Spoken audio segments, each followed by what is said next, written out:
Proverbe 31 verset 30, le charme est trompeur et la beauté est fugace, mais une femme qui craint l'Éternel doit être louée. Voici le témoignage de frère Thiago Souza sur le jugement qui attend les hommes et les femmes attachés à la beauté, à la parure extérieure et à la vanité. Car toute chair est comme l'herbe et toute sa gloire comme des fleurs du champ. L'herbe sèche et les fleurs tombent, mais la parole du Seigneur est éternelle.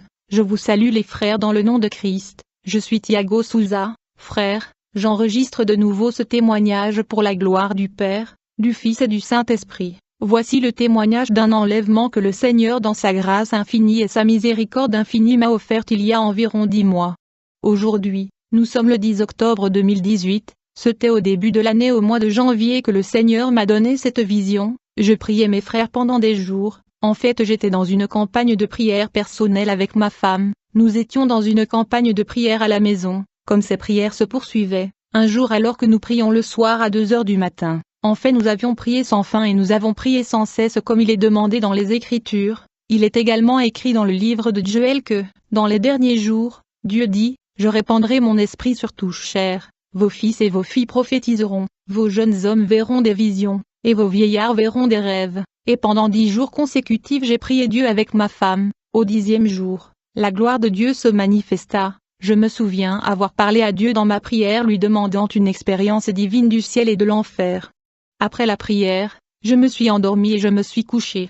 Quand soudain l'Esprit du Seigneur m'a saisi, l'Esprit de Dieu a pris mon esprit et m'a conduit dans une dimension surnaturelle. L'Esprit de Dieu m'a conduit à un monde au-delà de notre réalité, un monde réel et physique, et pourtant un monde que nous ne pouvons voir qu'avec la vision de l'Esprit. C'était une dimension spirituelle, nous ne pouvons que visiter ce monde-là avec l'âme, pas avec le corps physique. Ceci était une vision puissante, à tel point que lorsque je suis revenu dans mon corps, je ne me souvenais de rien. J'avais besoin de 12 heures pour retrouver la mémoire. Frères et sœurs, je t'ai transporté dans un endroit que j'aimerais vous décrire.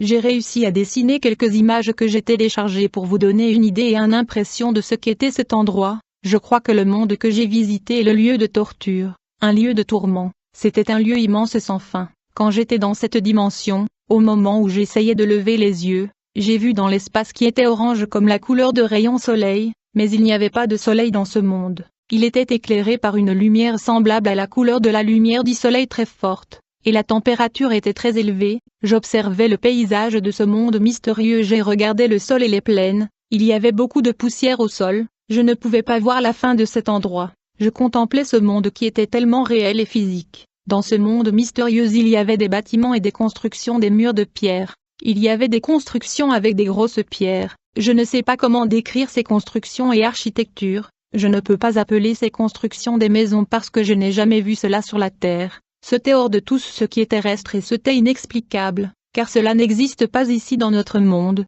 Je regardais ces étranges bâtiments et constructions. Tout à coup j'ai vu sortir de ces constructions en pierre un certain nombre de démons et d'esprits impurs. Ces démons avaient plus de 3 ou 4 mètres de hauteur. Ils avaient beaucoup de muscles et ils étaient massifs et robustes. Je me souviens que ces démons humanoïdes géants avaient été grands. Quand je contemplais leur visage, j'ai remarqué que dans leur bouche ils avaient des dents comme des requins. En fait je peux dire que leur bouche ressemblait à celle des requins et leurs dents ressemblent aussi à celles des requins. Je mets l'image des dents de requin dans la vidéo afin que vous puissiez imaginer ce qu'était tout ceci. La situation est terrible. Ce sont des images de démons que j'ai vues. Ces démons avaient un corps humain et ils étaient gigantesques. Ils avaient la tête de chauve, la peau de leur corps était terrible. Leurs yeux étaient comme une flamme de feu qui pourrait pénétrer au plus profond de vos yeux. Et quand j'ai pensé fuir cet endroit, il n'y avait aucun moyen de le faire, car c'est un endroit contrôlé par une force mystérieuse et inexpliquée. Il y a une puissance diabolique, et quand vous pensez fuir, vos jambes ne pourront pas bouger. Vous ne pouvez pas fuir dans cet endroit, il y avait des démons partout, leur dos semblait être une coquille de tortue. Ils étaient terribles, frères bien-aimés, je ne vous les décris non pas pour vous faire peur ni pour vous faire paniquer mais pour vous alerter que ce lieu existe, et le temps de la fin approche. Mes frères, dans ce monde spirituel, il y avait des démons tenant des chaînes énormes, noires et épaisses, qui servent à lier les âmes captives. Du coup, j'ai vu qu'il y avait une file interminable de personnes, une file des âmes décédées qui était infinie. Dans cette dimension spirituelle, j'ai vu des centaines et des milliers de personnes nues. Elles étaient des âmes perdues, et elles étaient dans la file. Après tout, des âmes en enfer n'ont pas de vêtements. La structure de ce lieu de torture était terrible. Elle faisait peur. Quand je suis arrivé à cet endroit, j'ai rapidement remarqué que ces âmes perdues qui étaient là étaient bourrées de parures et des produits de beauté. Il y avait des femmes qui avaient de beaux cheveux et des femmes qui s'étaient peintes. J'ai vu des hommes de belle apparence. C'était à vrai dire la partie du lieu de tourment où les gens qui ne me se souciaient que de leur apparence étaient rassemblés. Il y avait que les âmes perdues rassemblées dans cette partie de l'enfer. Leur apparence et leur beauté étaient ce qui était important quand ils étaient sur terre. Au cours de leur vie sur terre, ils ne se préoccupaient que de la beauté, de la renommée et du luxe. Leur estime de soi et leur fierté étaient motivées par la beauté de leur décor physique et ceci était devenu l'idolâtrie. Cette partie du lieu de supplice était donc pour des personnes qui ne se préoccupaient que de leur apparence extérieure, ils ne se souciaient pas de leur âme, ils ne se demandaient pas ce qui leur arriverait quand leur corps mourra et pourrira, et ils ne se souciaient pas de leur esprit, même ceux qui viennent à l'église étaient ici car ils prenaient soin de leur corps plus que leur âme, bien qu'ils viennent à l'église, ils ont eu recours à des produits de beauté, de maquillage et de vanité pour s'embellir, car la beauté était un devoir pour eux, bien-aimés, cet endroit était terrible. Personne ne voudrait venir à cet endroit. C'était juste un endroit de plus dans la structure infernale de l'enfer où les démons torturent des gens. Cet endroit était très chaud. Vous pouvez imaginer un endroit où la température est plus de 50, 70 et 80 degrés. Je ne peux pas imaginer à quel point cet endroit est chaud. Au cours de cette expérience, il y avait un homme qui avait un corps de lumière céleste à mes côtés. Je crois que cet homme était le Saint-Esprit de Dieu qui était à mes côtés. Je ne pouvais pas voir son visage à cause de rayonnement parce que la lumière était très forte. J'ai vu le reflet de son brillance de mon côté, le Saint-Esprit me parlait de manière télépathique, ma force était le Saint-Esprit de Dieu, pourtant j'avais toujours peur en enfer. J'étais terrifié et je pensais à ce qu'ils allaient me faire. Dans ce lieu de tourment je ne pouvais pas supporter le fait que j'allais rejoindre la grande file de gens, pourtant cette file menait à un chaudron, qui était énorme. Bien-aimés, il y avait une file infinie de gens qui étaient alignés devant le chaudron de l'enfer, qui était de couleur argentée. Ce chaudron était vraiment géant et nous n'avons pas ce genre de choses ici dans le monde matériel. Alors que j'observais à l'intérieur de ce chaudron, j'ai vu qu'il y avait un liquide sale et bouillant à haute température qui bouillonnait, c'était très chaud. C'est alors j'ai vu un démon qui était la personnification de l'orgueil. Ce démon était responsable de ce chaudron, il avait son nom sur sa main. Les démons de l'orgueil est celui qui gérait le fil des âmes perdues alignées. Je regardais des âmes d'hommes et de femmes qui passaient leur vie à se parer pour être belles.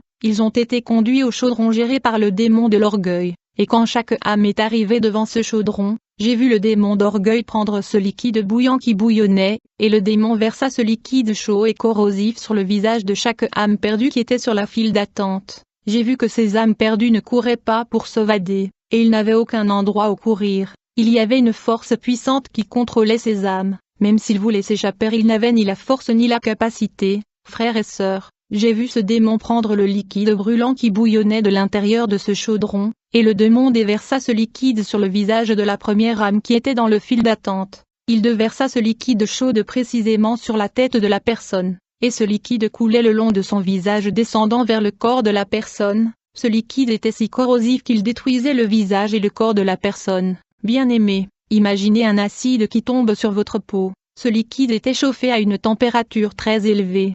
Lorsque ce démon a fait cela, j'ai vu la peau de la personne tomber sur la poussière. C'était horrible. Les gens qui passent leur vie à se maquiller et embellir leur visage pour paraître attrayantes ont été soumises à ce traitement par des démons. Je voudrais avertir les femmes qui utilisent de maquillage, des produits de beauté et de la vanité, étant donné que ce produit appartient à l'ennemi, à moins que vous ne vous sépariez de cela. Votre visage que vous embellissez et décorez sera détruit par un liquide chauffé dans le chaudron de l'enfer à haute température. Vous vous êtes peint avec le produit de l'ennemi. En conséquence, les démons de l'enfer répandront un liquide corrosif chauffé à haute température sur votre peau, parce que vous utilisez leurs produits pour vous embellir. En utilisant des articles de l'ennemi, vous leur donnez une légalité sur vous. J'avais l'impression que les démons haïssaient la peau du visage de ces personnes qu'ils détruisaient avec un liquide chaud. Je voyais la peau de gens tomber par terre, ils sont tombés sur une très grande peau de bête sur le sol.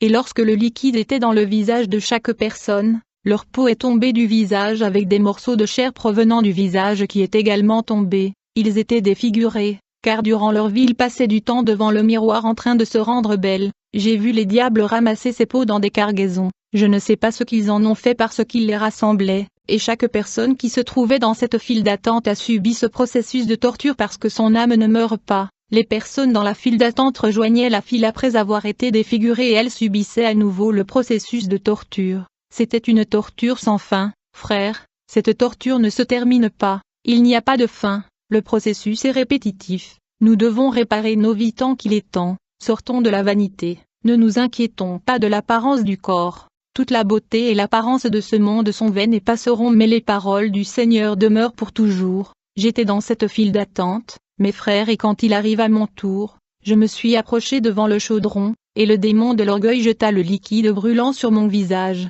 Dieu merci, je n'avais pas mal et ma chair n'avait pas fondu, car le Saint-Esprit était à côté de moi, je lui ai parlé de manière télépathique, en fait chaque fois que je pensais à quelque chose, le Saint-Esprit répondait à ma pensée, lorsque le démon de l'orgueil était sur le point de verser le liquide brûlant sur moi, j'ai dit au Saint-Esprit, je ne pourrai pas supporter cette douleur. Le Saint-Esprit me dit, je vous ai amené voir ce qui se passe dans cette partie de l'enfer et à voir le jugement des gens attachés au maquillage, à la beauté et au luxe. Le Saint-Esprit me dit, je veux empêcher la douleur, vous ne sentirez pas la douleur que ces âmes perdues endurent ici, frère. C'était terrible, je m'en souviens comme si c'était aujourd'hui. Les gens qui se trouvaient dans cette partie de l'enfer étaient des gens qui ne se souciaient que de la beauté quand ils étaient ici sur terre. Ils ne s'inquiétaient que de leur corps physique quand ils étaient ici sur terre, ils ne se souciaient certainement pas de plaire à Dieu, ils ne se sont certainement pas donné la peine de prier et de jeûner afin de maintenir une vie sainte, mais le Seigneur a dit, soyez saints car je suis saint. Ce lieu qui m'a été accordé de voir est juste un des secteurs de l'enfer, je ne pouvais pas voir le feu dans cette partie de l'enfer, pourtant il faisait chaud, il y a beaucoup de parties en enfer et il y a beaucoup d'endroits. Bien que je n'ai vu aucun feu, mais je me sentais comme si j'étais dans le feu chaud parce qu'il faisait extrêmement chaud. Et c'était la terreur qui me submergeait car c'est un endroit souterrain dominé par des diables et des démons gigantesques et horribles. Veillons et prions afin que nous ne tombions pas sous l'éventuelle tentation. Mettons-nous à genoux et cherchons son visage pendant qu'il peut être trouvé. Frères et sœurs, vous ne voulez pas aller dans ce lieu de tourmenance terrible. Vous ne voulez pas souffrir entre les mains de démons, ce qui est bien pire. Et ensuite être jeté dans l'étang de feu au dernier jour du jugement du trône blanc, je vous implore de vivre une vie de jeûne et là car le Seigneur revienne bientôt, la trompette va sonner n'importe quel moment,